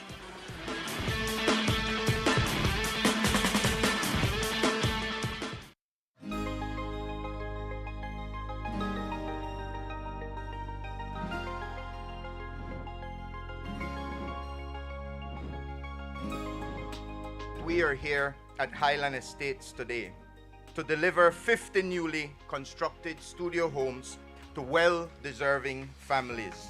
We have to say great big thanks to the people and government of Taiwan.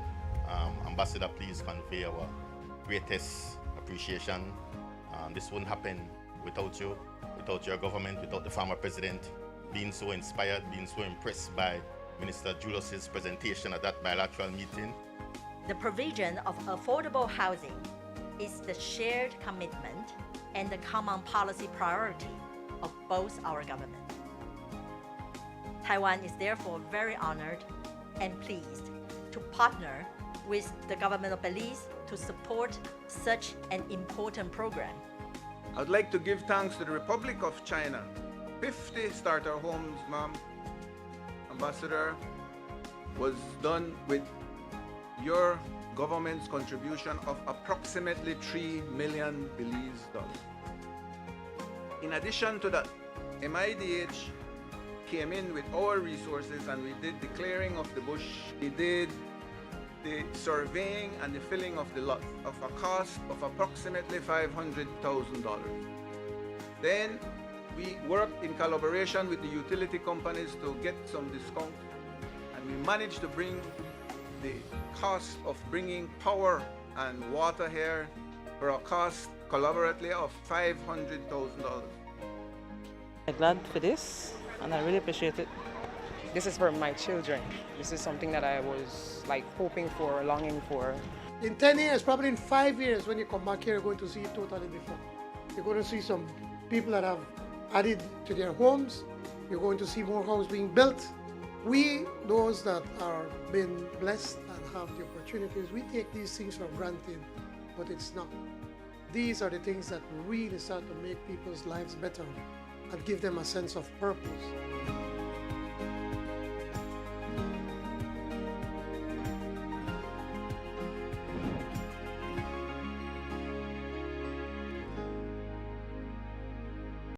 Every project starts with the right tools. At Builders Hardware, we got everything to get the job moving. Tools, paint, plumbing, electrical, garden, it's all here from construction start to finish. We're also offering a different kind of power tool. Order anytime, anywhere. Pick up in store or get it delivered to your home. Go to shopbuildersbz.com today and save money with our exclusive online deals. Builders Hardware, making it easier. Sweet Belize, land of the sand and sea, land of the coconut tree. I love me sweet Belize. Sweet Belize, land of the islands and keys, land of the barrier reef. I love me sweet Belize. If I ever had to leave Belize, Welcome back if I to ever Rising had to Time. leave This Belize, is where your part would of I the series of PlusTV. Thank you so much for joining us. Those of you who are watching us on stream, we do have some text messages that have come in based on our conversation so far. So this person says that there is little accountability of CEOs, ministers, and persons selected to be on the various board of directors associated with government agencies.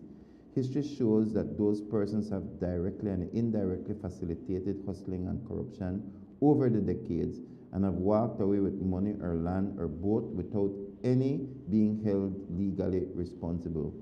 The legislature does not want to pass clear and proper laws to reduce this level of fleecing of government assets. That is a major reason why our economy has not grown more. So I do agree that the economy can grow more, and Senator for the business community Herrera,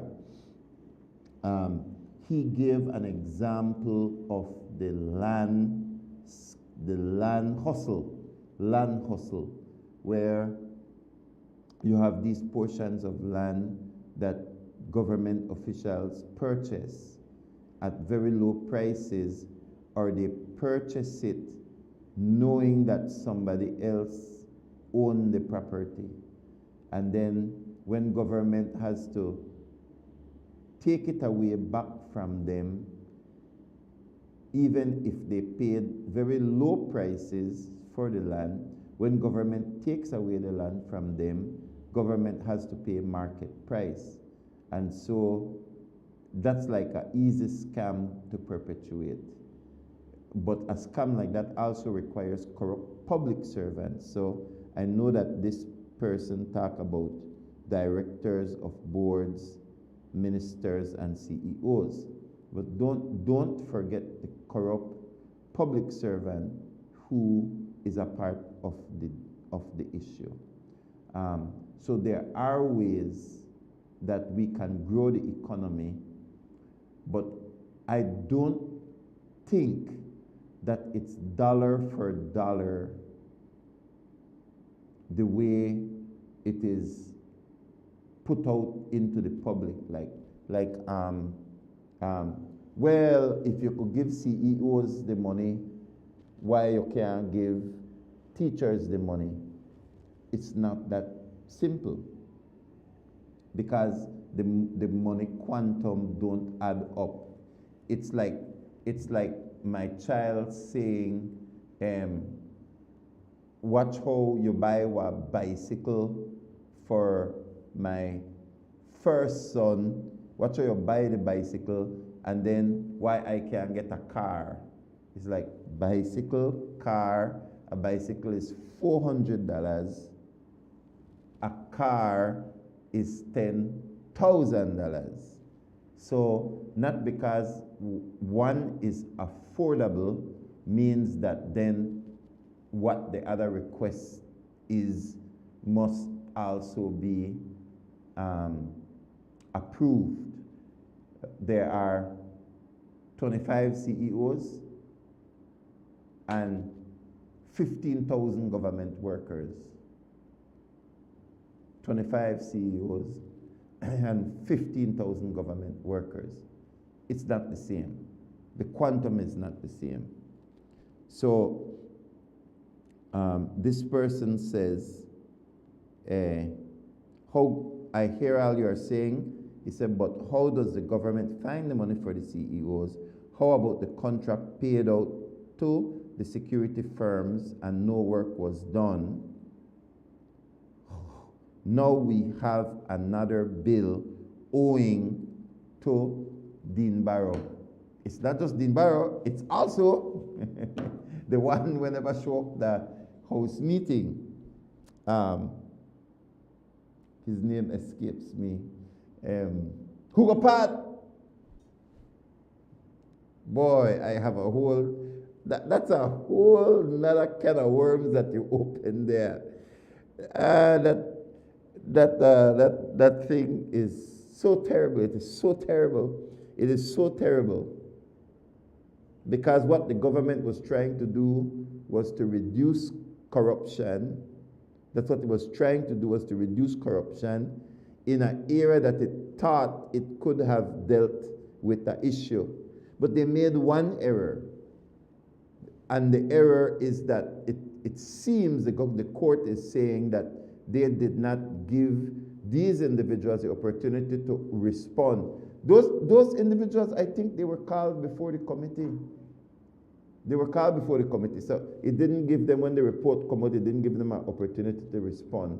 That's my understanding. And so they were not treated fairly, and therefore now they are to be compensated X, Y, Z. So even the attempt to snuff out perceived corruption turn out that we have to pay we have to pay more money after the perceived corruption.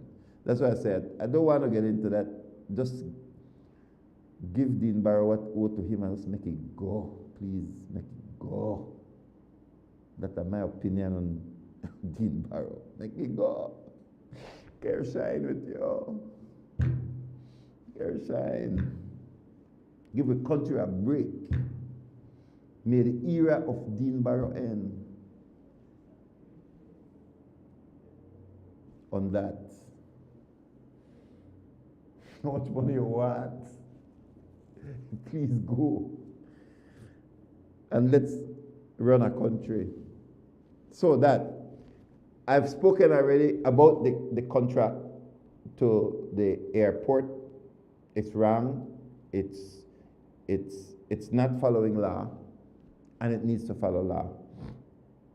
But that money would not have come from the public purse. What we are looking at is the public purse. So the unit might say, watch over there, watch over there, watch over there. We're looking at the public purse.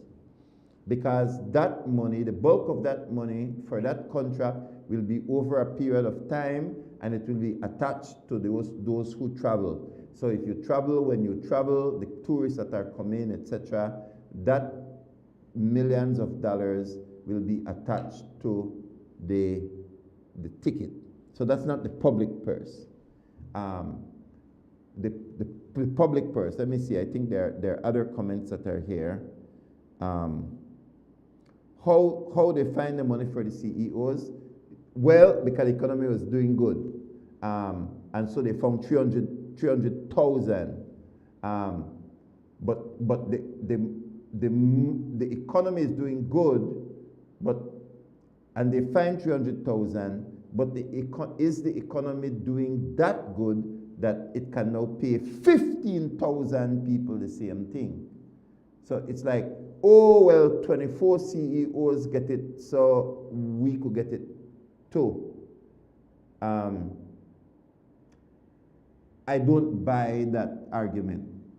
The argument that I buy, hook, line, and sinker, from the teachers, the argument, so in other words, it's not all the arguments that I agree with the teachers. I agree they should get their raise, but I don't buy all the arguments. What arguments do I buy? Number one, cost of living. Number two, suffering and pain. We did short you money. You should get that money back when the economy is doing good. To me, we don't have to argue that. I'm fully supportive of that. But look there, ghost workers in the system. I don't buy the ghost workers in the system. You should tell me that long time. We need to remove all ghost workers out of the system. Absolutely, we need to remove ghost workers out of the system. But how many ghost workers are there? Is it $68 million worth, $60 million worth, $30 million worth, $1 million worth? So I don't buy that. I am not saying there are not ghost workers in the system. I am sure there are ghost workers in the system. But how much does it equal to what you want? Not necessarily. Okay, so why is it that I believe that there are ghost workers in the system? Well, PlusTV led the investigation under the previous administration in the Ministry of Works at that time, where one minister by the name of Rene Montero had workers on the list of Ministry of Works, but they were working at his farm. Do you remember that story? They worked on his farm. We did that expose. So every day they went to the Santa Elena Ministry of Works. They sat at the bus stop that's there. The Ministry of Works vehicle came out.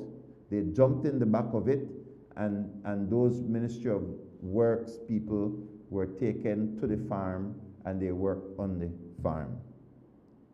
So I believe that that spirit ghost is still there. It's still there. So what does that need? That needs an audit. We call on the Governor General for an audit of employees. Let's see how much money that saves. That maybe should go to teachers and public servants. Let it go to real people. So I think that is fixable. So I don't mean I don't buy that means you're a lie. I'm just saying that I don't think it's an argument that will help us reach the amount of money that the teachers needed, that the teachers and public servants need. It's like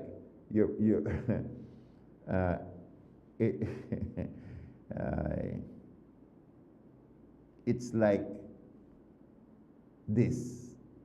This is a real thing that happened, right? That I run a drug rehab, and we found some cigarette butts, and so my administrator did a sweep of the whole place, and they found all of these cigarettes, packs of cigarettes, right? Which is illegal. It's drug rehab. We're trying to get you off drugs.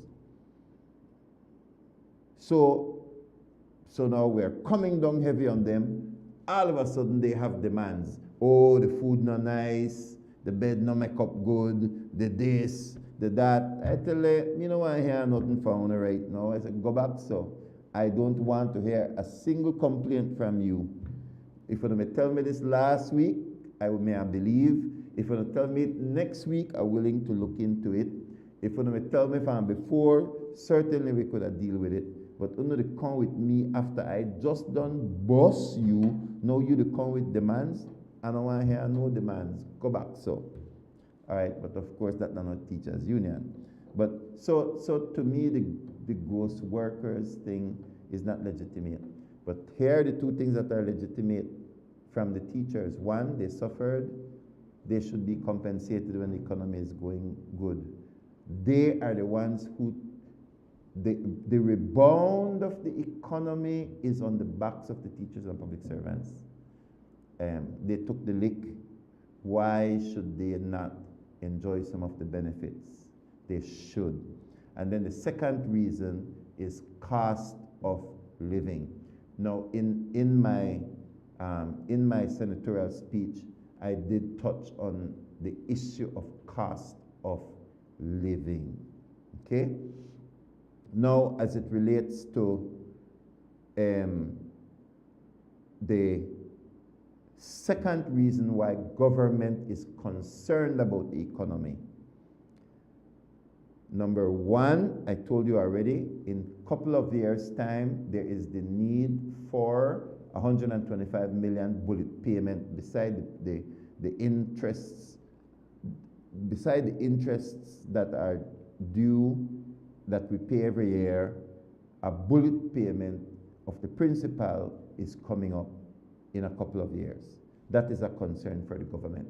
And it is a concern for all of us because the government works for us. It's all of our money, and that's a concern. Government cannot ignore that when it is negotiating with teachers. Secondly, the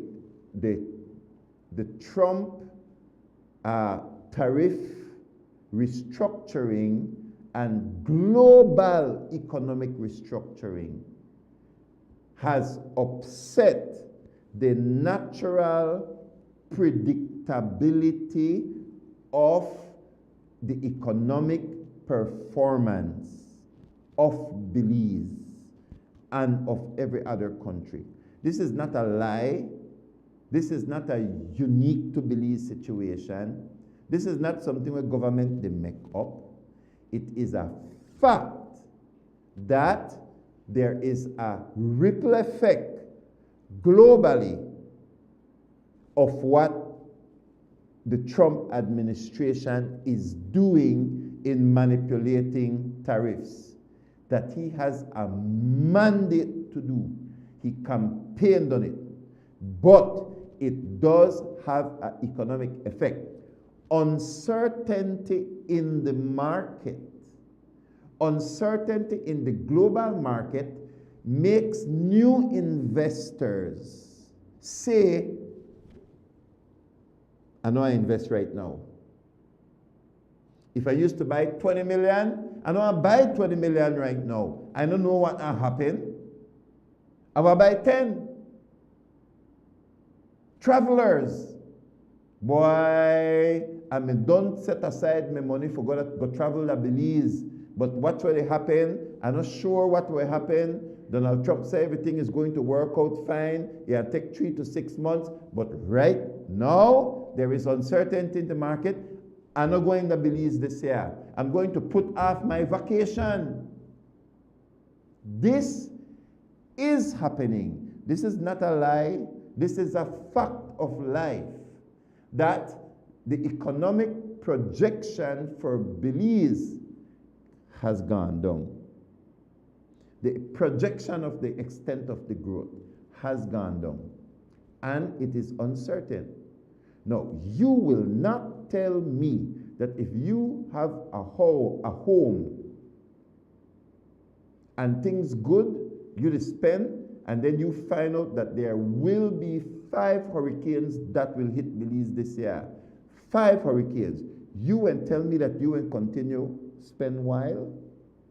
You no matter if you spend while last year. Last year you never know no hurricane to come and you were having your best life ever. Government was having its best life ever. Best year ever. But this year, there is an economic problem globally.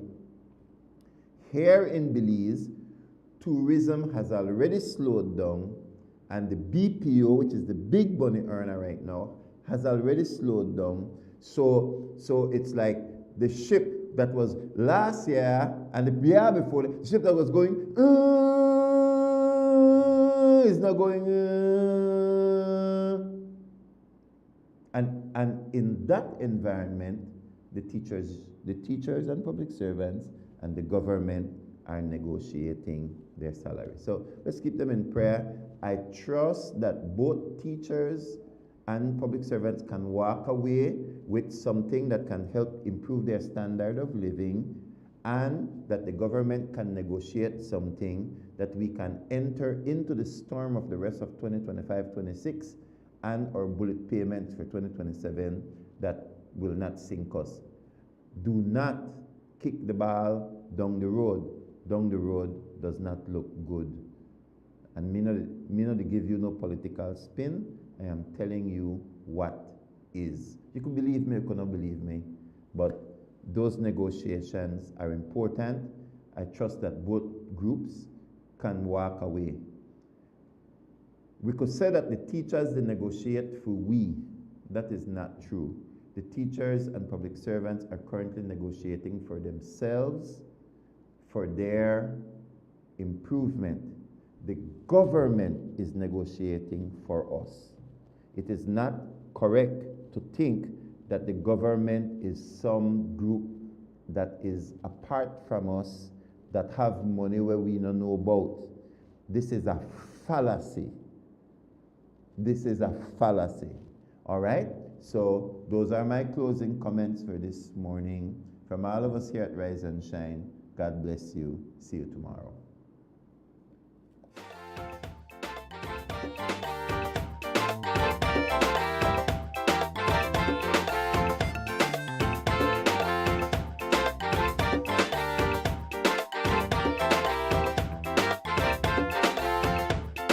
Sweet Belize, land of the sand and sea, land of the coconut tree.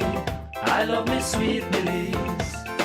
Sweet Belize, land of the islands and keys, land of the barrier reef.